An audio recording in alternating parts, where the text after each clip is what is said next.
Ne paniquez pas, nous sommes le Blacknet. Ne paniquez pas, nous sommes avec vous. Alors, faut les exposer tout de suite, les dossiers que vous avez sur eux. Ce soir, nous sortons de l'ombre. Alors, Silencio, c'est une série audio, donc, de 10 fois 13 minutes environ. C'est une dystopie politique, thriller, qui se passe à l'horizon 2037. Et en fait, cette série nous parle d'une société qui ne croit plus vraiment en ses élites politiques et qui est tiraillée entre deux extrêmes, une extrême droite très populiste d'un côté et puis un autre côté, une autre extrême avec une mouvance plutôt écologiste voilà, très forte. Et à travers donc, nos deux personnages principaux qui sont interprétés par Zita Enro et Alban Lenoir, on va voir comment cette société bascule vers l'une ou l'autre de ces deux extrémités. Salut Ellie, la forme ? Ça va et toi ? Ouais, ça va. Je suis un peu speed là, j'ai un autre rendez-vous dans le secteur ouest et je suis déjà à la bourre. Ah ouais ? Un rendez-vous ou un rendez-vous ? Ta gueule. On s'inspire beaucoup de l'écriture des séries feuilletonnantes avec des cliffhangers à la fin de chaque épisode, dont le but est de tenir voilà, le public en haleine et voilà. Et puis sur le son, il y a aussi un gros travail, c'est-à-dire qu'il y a un gros travail sur le sound design, sur la spatialisation du son, pour que le rendu en fait soit vraiment le plus immersif possible et qu'on se sente voilà, réellement au cœur de l'histoire, comme si on était dans la même pièce que les personnages qu'on va entendre. C'est tout ce que vous trouvez à dire ? Et alors ?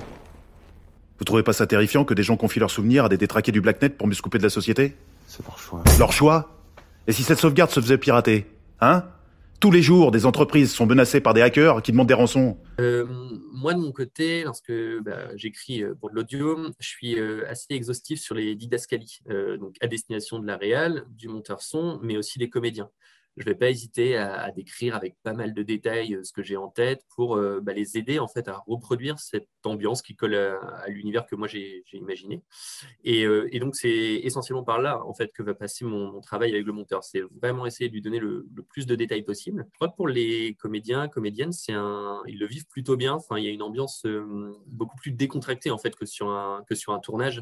Les effectifs sont bien moindres et la pression est vraiment minime. Donc, il y a tout un côté bon enfant et voilà, décontracté qui est vraiment chouette. Allô ? Votre communication est-elle sécurisée ? Oui, c'est bon. Bien. Le moment est venu, agent Natsé. L'opération doit commencer.